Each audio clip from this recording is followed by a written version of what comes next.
श्री राम दोस्तों, कैसे हो आप सब। आई होप सब अच्छे होंगे। और आप जैसे कि आप मुझे देख पा रहे हो, मैं हो गया हूँ नहा धो के रेडी। और आज हम ट्रैक पे नहीं जा रहे, आज हम जा रहे हैं कुछ अलग करने। अलग क्या करना है, एक एक्सपीरियंस शेयर करना है मेरे को। मैं जा रहा हूँ डीएल टेस्ट देने अपना टू व्हीलर का।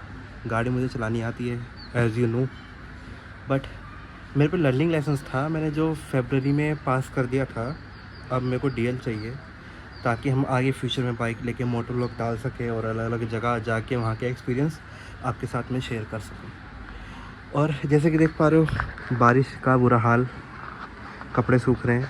और हम निकल चुके हैं अपना डीएल टेस्ट देने के लिए। अभी हम हैं बिंदाल पुल पे और हम जा रहे हैं प्रेम नगर होते हुए झाझरा, जहाँ पे वो पूरा एक वो है फैसिलिटी डीएल टेस्ट के लिए। थोड़ा सा लेट हो गया है भाई, लेकिन कोई बात नहीं।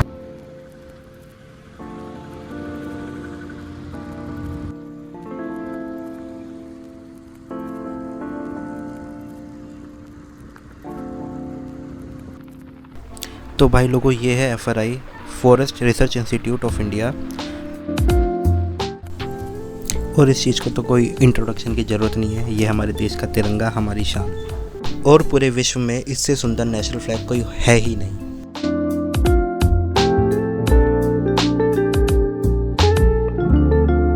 तो काफ़ी भटकने के बाद पहुंच तो गए हम यहाँ पे, जहाँ पे होना है अपना डीएल टेस्ट प्रैक्टिकली। देखते हैं, अब ये है वो बिल्डिंग। अब पता नहीं मुझे अंदर शूट करने देंगे कि नहीं देंगे, देखते हैं जाके अंदर क्या होता है क्या नहीं। गेट पे तो बहुत अच्छा एक्सपीरियंस था, अच्छे से बात करी। और अपने को अब 4 नंबर पे जाना है। अंदर यार शूट करना मुझे सही नहीं लग रहा, तो भारी बता रहा हूँ। 4 नंबर पे जाना है, पॉसिबल भी नहीं है ऑफिशियल को शूट करना। अच्छा जी, देखते हैं। सब कुछ डन होने के बाद ऋषभ का आधार कार्ड अप्रूव नहीं हुआ और फॉर्म अपने आप फिलअप हो गया, अप्रूव हो गया RTO से, मतलब जो गवर्नमेंट की साइट है। लेकिन यहाँ आके दिखा तो अप्रूव नहीं है आधार कार्ड। ऐसा कैसा हो गया यार। मेरा भी फॉर्म सेम बंदे ने भरा है, इसका भी सेम बंदे ने भरा है, तब भी कैसे। इनकी या तो साइट की गलती है। अब हम कर रहे हैं यहाँ पे वेट। ऑफिसर सारे बहुत अच्छे हैं, बहुत कोऑपरेटिव हैं, अच्छे से बात कर रहे हैं। और मेरा अप्रूव हो गया, ऋषभ का भी काम हो गया, उसका भी अप्रूव हो गया। लेकिन काफ़ी अच्छा यहाँ पे एक्सपीरियंस है अब तक। तो कोई भी, किसी ने भी फालतू बात नहीं बोली और कोई भी बहुत प्यार से बात कर रहे, सब इज्जत से बात कर रहे कि आप यहाँ चले जाओ, वहाँ चले जाओ। बहुत अच्छा है। मैंने ऐसे सुना है कि पहले ऐसा नहीं होता था, लेकिन अब का जो भी स्टाफ, मेरा तो फर्स्ट एक्सपीरियंस है, लेकिन बहुत अच्छे यहाँ पे सब चीज़ है, पूरा स्टाफ। तो अपने को जाना है 2 नंबर में, 2 रूम रिजर्वेशन रूम है, रजिस्ट्रेशन रूम में जाना है। देखते अब क्या होगा यहाँ पे, लेट्स गो। तो अपना हो गया सारा काम, निपट गए और पास हो गए हम टेस्ट में। अब लाइसेंस भी आ जाएगा। कहानी नहीं पता होगा लेकिन अभी जो हुआ थोड़ा झाम जाए, कुछ तमाशा ना हो, कुछ ड्रामा ना हो जाता है। तो क्या ये फिर फ़ायदा। और इधर भी हो ही गया, सब कुछ सही जा रहा था।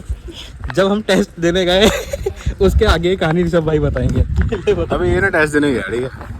अभी क्या हुआ, तो वहाँ पे कोई ऑफिसर था नहीं, किसी हमारी भी कोई गलती नहीं है कि वहाँ पे कोई ऑफिसर है नहीं, तो हमें कुछ पता नहीं वहाँ के बारे में। अब ये भाई ने क्या किया, ये भाई गाड़ी लेके चले गया ट्रैक पे जहाँ पे टेस्ट होता है, और ये वहीं से गाड़ी गुड़ी घुमा घुमा के आ रहा। और वहाँ से भैया आए, वो जो ऑफिसर थे, और उन्होंने आए और आते ही भाई का नाम पूछा, भाई नाम क्या है। उसने बताया मेरा नाम ओमन है। ठीक है, अब अगले हफ्ते आना की।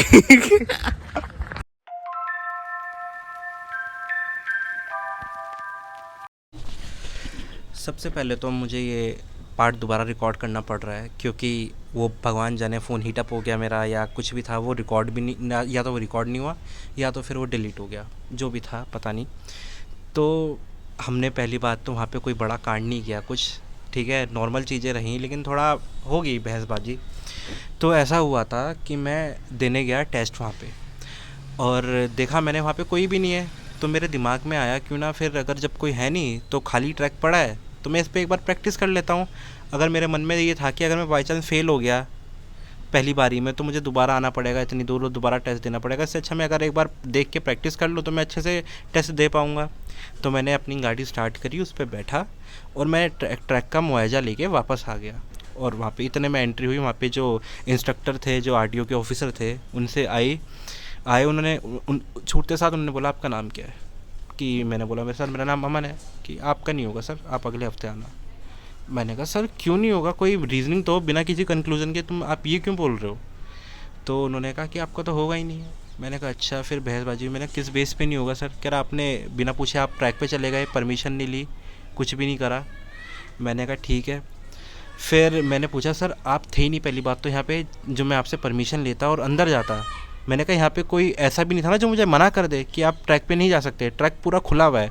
आपने कोई सिक्योरिटी या कुछ भी नहीं था वहाँ पे गाइड करने के लिए कि आप ट्रैक पे नहीं जा सकते। तो बहसबाजी होगी कि आपको तो मैं लूँगा नहीं सर। तो मेरे दोस्त ने कहा कि चलो अपोलॉजी कर देगा सर, इसे गलती होगी, उसे पता नहीं था, ठीक है। तो उस बंदा सामने से कहता है कि नहीं, कोई हो ही नहीं सकता, कुछ हो ही नहीं सकता, आप तो जाओ सीधा और अगले हफ्ते आना। फिर ऐसा मैं सुनता रहा, थोड़ा मेरा दिमाग ऐसे ही है। तो मैंने कहा सर ठीक है, मैं अगले हफ्ते, मेरे को नहीं बनवाना, मैं अगले हफ्ते भी नहीं आ रहा, आप मेरे पास लिस्ट पे ना डॉक्यूमेंट पे लिख के दे दो कि आपका नहीं कर रहा मैं। तो उसने बोला सामने से कि मेरा काम लिखने का है कि जो मैं तुम्हें लिख के दूँ। मैंने कहा सर फिर एपोलॉजी करने का मेरा भी काम नहीं है। मैंने कहा आपका काम है यहाँ पे बैठना, आप उस टाइम अवेलेबल ही नहीं थे यहाँ पे, अगर आप यहाँ बैठे होते तो मैं अंदर ही ना जाता। तो उन्होंने कहा ठीक है। फिर उनको लगा कि ये सामने वाला भी थोड़ा है बोलने वालने में, इस पर आंसर्स हैं, ठीक है। फिर उन्होंने मुझे कहा, मैंने कहा सर अगर आप मेरे को यहाँ पे लिख के देते हो ना कि इस RTO से मेरा बनेगा ही नहीं, तो मैं सर ऋषिकेश में ट्राई करूँगा। मैंने कहा बनवाऊँगा मैं, यहाँ से नहीं तो वहाँ से बनवाऊँगा। तो उन्होंने कहने लग गया कि फिर बाद में उन्होंने जाके काफ़ी बहसबाजी के बाद कहा कि आप ना अपोलॉजी लेटर लिखो। तो मैंने तो पहले मना कर दिया कि मैं तो नहीं लिख रहा अपोलॉजी लेटर, कि मैंने कहा आप बैठे ही नहीं थे यहाँ पे कोई, तो मेरे को मना करने वाला कोई नहीं था कि यहाँ पे मत जाओ, तो मैं सर चला गया। अगर वहाँ पे कोई बैठा होता कि यहाँ पे आपको नहीं जाना, इस एरिया तक रहना है, तो मैं ना जाता। फिर उन्होंने कहा ठीक है। फिर ऋषभ ने कहा चल कोई बात नहीं, दे देते हैं अपोलॉजी लेटर। तो हमने अपोलॉजी लेटर लिखा और जहाँ उन्होंने जमा करने को बोला था ना, तो हम वहाँ पे गए पहले। तो उन्होंने बोला कि क्या हो गया? उन्होंने कहा, ऋषभ ने बोला कि मेरा दोस्त को पता नहीं था, ये ट्रैक पे चला गया गाड़ी लेके। तो वो जो वहाँ पे सीनियर ऑफिसर बैठे हुए, उन्होंने कहा कोई बात नहीं चलेगी। तो कह रहे कि फिर वहाँ पे वो बोल रहे हैं इंस्ट्रक्टर कि आपको तो अपोलॉजी लेटर लिखो। कह रहे कि कोई बात नहीं, लिख दो। तो हमने लिख भी दिया और उनको जैसे ही दिया ना, उन्होंने देखा भी नहीं लेटर में क्या लिखा है क्या नहीं लिखा है, और उन्होंने रख दिया, कह रहे जाओ। मतलब एक सिंपल सी बात है, अगर आप ये कह देते पहले कि आपने भाई साहब रूल तोड़ दिया, आप अपोलॉजी लेटर लिखो और वहाँ जमा करके आओ, तब आपका टेस्ट होगा। लेकिन वो सामने से बोल रहा है कि आपका तो होगा ही नहीं। और बाद में उन्हीं ने मेरा टेस्ट लिया और मेरे को पास करा। बस मेरा इतना कंसर्न था कि अगर बाई चांस मैं फेल हो जाने से बढ़िया कि अगर मैं प्रैक्टिस कर लूँ एक बार, बस ये था कंसर्न। और मेरे को पता नहीं था कि यहाँ अंदर जा नहीं सकते या ऐसा था। अगर ऐसा कोई रिस्ट्रिक्टेड एरिया होता है ना सर, जितने भी लोग देख रहे हैं मैं उनसे बोलना चाहता हूँ, और सर अगर आप भी देख रहे हो तो आपसे भी बोलना चाहता हूँ कि कोई भी रिस्ट्रिक्टेड एरिया होता है ना, तो उस पर वार्निंग लिखी होती है कि डू नॉट पास या डू नॉट क्रॉस लिखा होता है। वहाँ पे ऐसा कुछ था ही नहीं सर। तो फिर मेरे को रोकने वाला नहीं, आप नहीं थे वहाँ पे मेनली, तो मैं क्यों ना जाऊँ यार। आपको जब तक आपको पता नहीं होगा यहाँ नहीं जाना है, तो आप जाओगे ही वहाँ पे। और सबको मतलब नर्वसनेस थी वहाँ पे कि टेस्ट का, कि यार कि फेल ना हो जाए, वापस आना पड़ेगा इतनी दूर। बस इतनी सी बात थी और मैंने कोई बड़ा कांड नहीं किया। मैं अपने रूल्स और रेगुलेशंस की बहुत ज़्यादा इज्जत करता हूँ, रिस्पेक्ट करता हूँ और उनको अच्छे से फॉलो करता हूँ। बस वहाँ पे ये इतनी मिसअंडरस्टैंडिंग हो गई और उस भूल में मेरे से गलती हो गई, बस सिंपल सी बात ये थी। और बाकी एक्सपीरियंस बहुत ज़्यादा अच्छा था, वहाँ पे लोग बहुत ज़्यादा अच्छे थे। तो जैसा कि मैंने आपको बताया था, अपना DL का तो हो गया है काम सारा कंप्लीट, और बालाजी धाम पे भंडारा हो रहा था तो हमने भंडारा भी खा लिया। अब हम चल रहे हैं अपने घर की ओर। सुबह से कुछ खाया नहीं था क्योंकि आज ट्यूसडे मंदिर भी जाना होता है, लेकिन भगवान के मंदिर आए तो भगवान ने पूरा अपना इंतज़ाम कर रखा था खाने का अच्छे से, सब कुछ बढ़िया। और एक्सपीरियंस अच्छा ही था यार। थोड़ी गलती हमारी भी थी, हम ऐसे चले गए, मतलब गलती क्या थी मुझे पता नहीं था, इस वजह से चले गए। लेकिन फिर भी बहुत अच्छे थे सब लोग, बहुत अच्छे से कोऑपरेट कर रहे थे, सब बढ़िया था यार, बहुत मज़ा आया। और अगर ऐसा ही सारे ऑफिस हो जाए ना, सरकारी ऑफिस, तो भाई किसी चीज़ की दिक्कत नहीं होगी। तो मिलते हैं किसी और व्लॉग में किसी और कहानी के साथ। ये व्लॉग करते हैं एंड, तब तक के लिए टेक केयर। जय भारत, जय हिंद।